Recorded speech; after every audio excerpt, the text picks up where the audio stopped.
आप लोगों ने अपने जीवन में सैकड़ों बार मंदिर, मस्जिद या धर्मशाला बनवाने या सामाजिक कार्यों को पूरा करने जैसे रामलीला, होलिका दहन, कांवड़ियों के लिए भंडारे, जलसों के आयोजन, माँ भगवती का विशाल जागरण का आयोजन जैसी प्रक्रियाओं में भाग लेने के लिए चंदा या योगदान दिया होगा, या अपने समाज में आयोजित सामाजिक कार्यों के लिए चंदा इकट्ठा किया होगा। कुछ लोग तो ऐसे होंगे जो दोनों ही प्रक्रियाओं से कई बार गुजर चुके होंगे।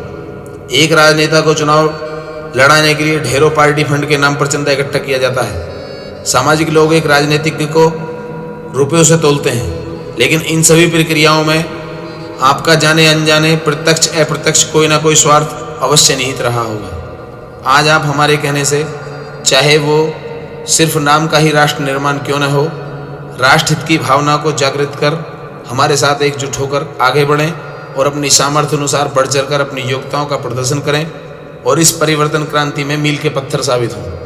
अन्याय, भ्रष्टाचार व अन्य सामाजिक बुराइयों के विरुद्ध एवं नई क्रांतिकारी पहल के परिचायक बने। आर्थिक स्वतंत्रता संग्राम में शामिल होकर इस समाज व इस राष्ट्र को आर्थिक आज़ादी की ओर ले जाने में हमारी मदद करें।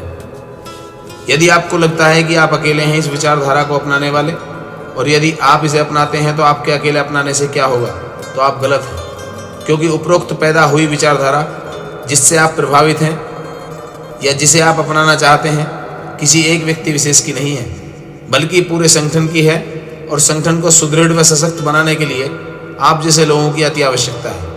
आगे आएं और संगठन की मजबूताई के लिए बढ़ चढ़कर अपनी योग्यताओं का प्रदर्शन करें। हमें एक दूसरे का इंतजार नहीं, बल्कि आगे बढ़ना है। जरा सोचें, यदि हम इस प्रयोग को करते हैं तो क्या हो सकता है, कितना बेहतर हो सकता है, किस तरह लोगों को हम आगे बढ़ने का अवसर मिलकर मुहैया करा सकते हैं। और यदि हम सही निकले तो कितनी आसानी से गरीबी और बेबसी की जंजीरों को तोड़कर आर्थिक आज़ादी की ओर बढ़ सकते हैं। जबकि यदि इस प्रयास को नहीं करते हैं तो क्या हो सकता है। हम ये कभी नहीं जान पाएंगे कि हमारी कोशिश से कुछ हो भी सकता था या नहीं, हम सही थे भी या नहीं। यदि हम सफल नहीं भी होते हैं तो किसी का बुरा नहीं हो सकता, और यदि हम सफल रहे तो पूरे समाज को आर्थिक आज़ादी दिलाने से हमें कोई रोक नहीं सकता।